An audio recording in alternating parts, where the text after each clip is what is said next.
Here is a number that most people find surprising.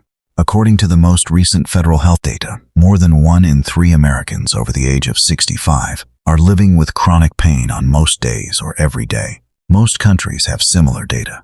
Now, this is not just the occasional ache, not the soreness that comes and goes with the weather.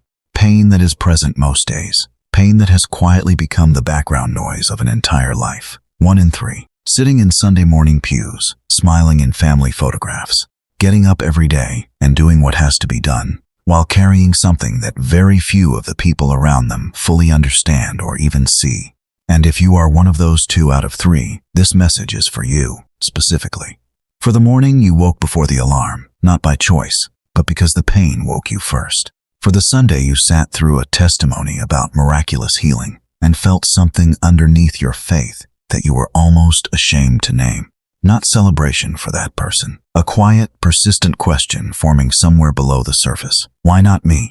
If this channel has been finding you in places like that, in the honest, unvarnished 4 o'clock in the morning places where the pain is loudest and God feels quietest, take a second and subscribe. Every message here is written for where you actually are, not where people think you should be, where you are. But before we go any further, I need to warn you about something. There is one sentence, spoken with genuine love, repeated in churches and homes and get-well cards across the country, that is quietly doing more spiritual damage to believers in chronic pain than almost anything else said within the walls of the church today. We are going to name it before this message is over, and when you hear it, you will recognize it immediately, because there is a very good chance that someone has already said it to you. Point 1. God does not consider your pain beneath his attention. Let us start with the lie, because until this lie is cleared away, nothing else in this message can be properly received. The lie says, your pain is too ordinary, too physical, too unglamorous for the God of the universe to be personally concerned with. That he is occupied with nations and movements and grand spiritual battles, and that the daily grinding reality of a senior body that will not stop hurting is simply too small to register on heaven's radar. That it slips through the cracks. This lie needs to be dismantled before anything else is built. Psalm 41:3 speaks directly into this. The Lord sustains them on their sickbed and restores them from their bed of illness.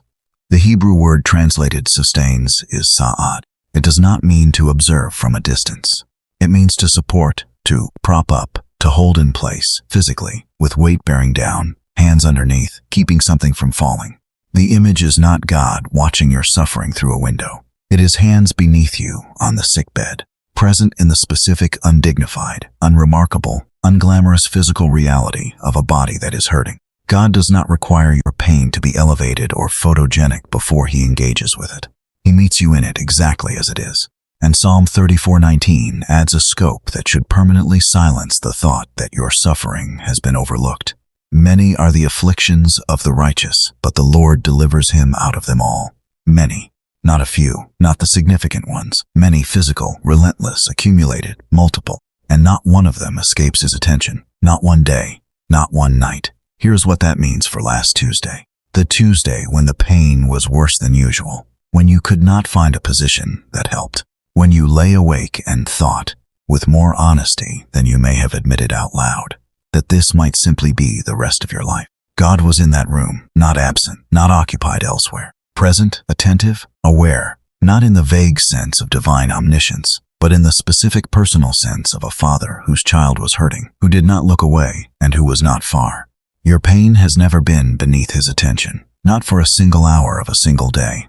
Point 2. Suffering did not disqualify the greatest believers in Scripture. It deepened them. I need to take you somewhere. Picture this man. He owns thousands of animals, vast fields, a household of servants. He has raised 10 children. He is known across his entire region as the most generous, most honorable, most God-fearing man alive. And God himself, in a conversation this man knows nothing about, has just held him up as Exhibit A of what a righteous human being looks like. God bragged about him. Have you considered my servant Job? There is no one on earth like him. And then everything is stripped away. The children, the livestock, the wealth, gone in a single day. And then, as if that were not enough, his body. Job chapter 2 describes what follows in language that is clinical and unsparing. Satan afflicted Job with painful sores from the soles of his feet to the crown of his head. head to toe, completely, relentlessly. He is sitting in an ash heap, not a metaphor for a low point, a literal ash heap, scraping his skin with a broken piece of pottery because the itching and the burning are that unbearable. His wife tells him to curse God and die. His 3 friends arrive to comfort him and sit in silence for 7 full days because what they are looking at is too devastating for words. This is the most righteous man on earth, the man God bragged about, in chronic, comprehensive, relentless physical pain. He is not suffering because of sin. He is not in pain because his faith was insufficient. He is suffering as the direct result of being exactly the kind of person God called him to be. And Job 2:10 shows us something remarkable about what he does with it. Not in the triumphant, theologically composed way, but in the honest, barely holding on way. In all this, Job did not sin in what he said. He lamented. He questioned. He argued with God in language that would make many modern Christians deeply uncomfortable. But he held on. He did not let go of God even when God had not yet explained himself. Then there is Paul, the man who wrote more of the New Testament than anyone else, whose theological framework is the backbone of Christian doctrine, whose faith is held up everywhere as the model for believers. And yet 2 Corinthians 12:7 contains his own quiet testimony. I was given a thorn in my flesh, a messenger of Satan, to torment me. 3 times I pleaded with the Lord to take it away from me. 3 times, not with weak faith, not with insufficient prayer. The man wrote half the New Testament. His faith was not the problem. And God said no, not because of a deficit in Paul, but because what the suffering was producing in Paul was more valuable than Paul's comfort would have been. Your chronic pain has not disqualified you from a life of significant faith. It may be the very arena in which the most significant faith of your life is being expressed. The faith that holds on without understanding, that trusts without resolution, that keeps showing up to God even on the days God has not yet answered the way you asked. Point 3. God's grace is specifically designed for the person in chronic pain. Let us go deeper into that passage, because 2 Corinthians 12:9 contains a single word that most people read past without receiving what it is actually offering. My grace is sufficient for you, for my power is made perfect in weakness. Sufficient. The Greek word is archeo, and it does not mean barely adequate. It does not mean just enough, if you supplement it with enough willpower and positive thinking. Archeo means to be possessed of sufficient strength, to be fully equal to the need, to be enough, completely, exactly, specifically enough for the purpose at hand. When God says His grace is sufficient for you, He is not describing a grace that will almost get you through. He is describing a grace that has been precisely calibrated to the specific weight of what you are carrying. Not a general grace, a specific grace for your specific pain in your specific body on this specific day. But notice what it is sufficient for. Not for removing the pain, not for making the suffering comfortable, for living inside the weakness that the suffering produces. The grace is not a numbing agent. It is a sustaining presence, something that holds you upright inside the pain rather than lifting you out of it.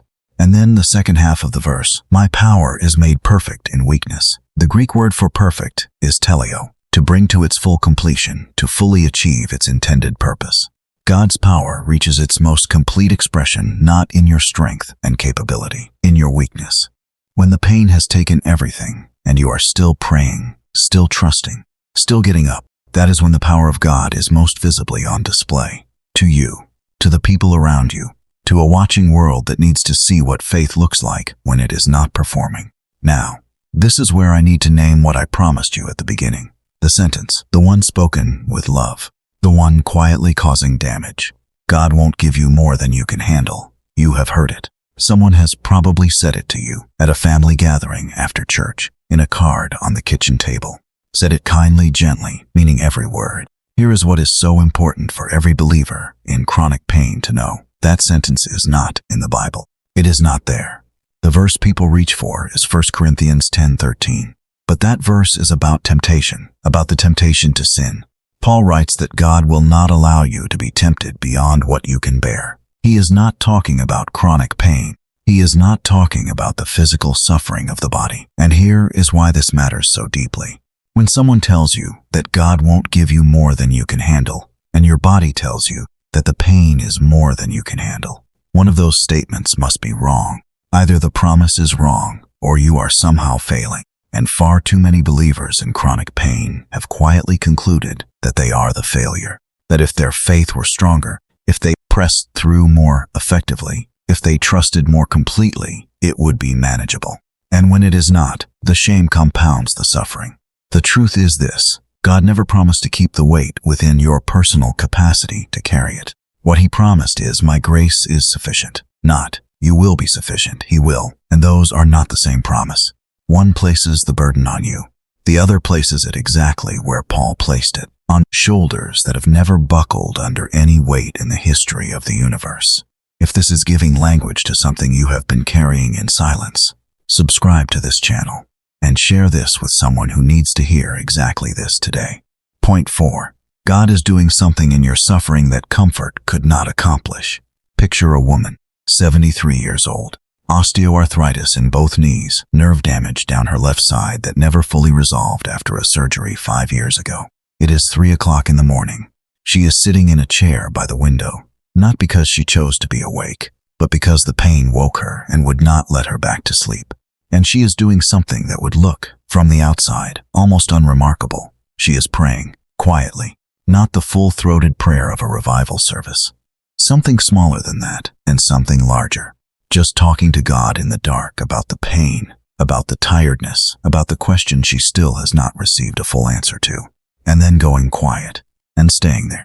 Romans 5:3-5 describes what is happening in that chair. We also glory in our sufferings, because we know that suffering produces perseverance. Perseverance, character, and character, hope.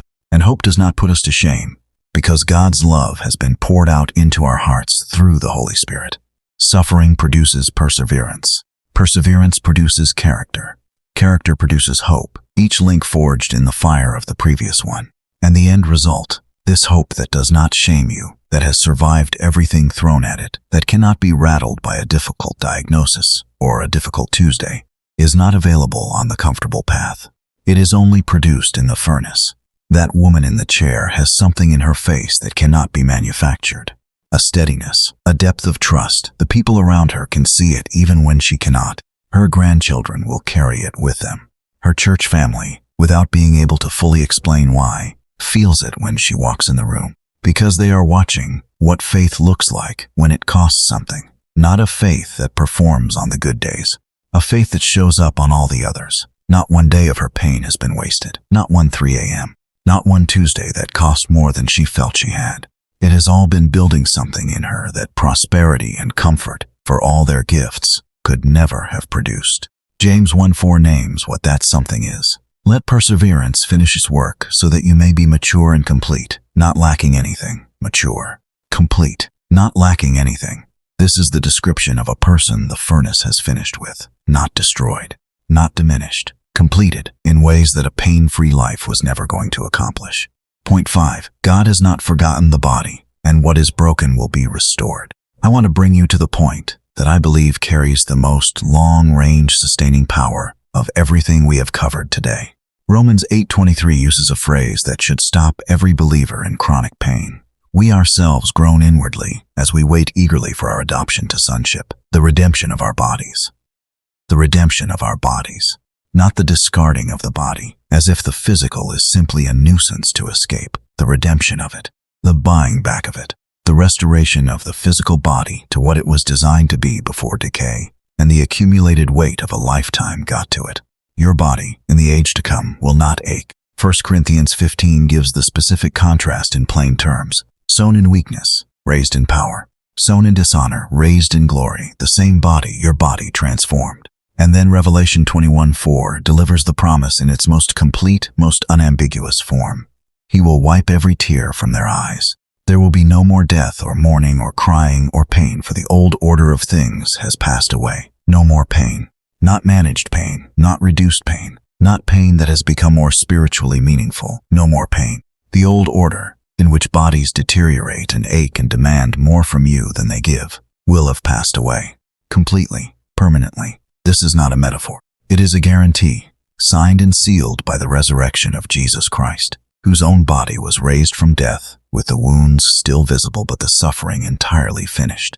What happened to his body on resurrection morning is the deposit, the down payment, the ironclad guarantee of what he intends to do with yours. A pain that has a horizon is a fundamentally different experience from a pain that feels permanent. The suffering today is real. The horizon is also real. And keeping both in view, the weight of what is and the certainty of what is coming, is what Paul means in 2 Corinthians 4:17 when he writes, "Our light and momentary troubles are achieving for us an eternal glory that far outweighs them all." Light and momentary. I know, it does not feel light. It does not feel momentary. The pain is heavy and it has been long. But Paul is not minimizing what you are carrying. He is measuring it against something so vast that the comparison genuinely changes the proportion. An eternal glory that far outweighs it all. Not by a little, not by a comfortable margin, by a weight that makes the heaviest earthly suffering look, in honest comparison, genuinely light. Fix your eyes on what is unseen, the body that is coming, the morning without pain that is coming, the redemption of everything that decay and years of suffering have taken from you, coming guaranteed, purchased at the cross, and confirmed at the empty tomb. That is where your eyes belong. Not on the pain, though the pain is real. On the glory, on the horizon, on the God who is in this room with you right now, who sees every day of what you are carrying, and who has already written the last chapter of this story. It ends without pain, it ends with glory, and it ends with Him. If this message reached something in you today, subscribe to this channel and share it with someone in your life who is carrying this quietly. And leave one word in the comments. Just one word, wherever you are today. It will find someone who needs to read it. God bless you.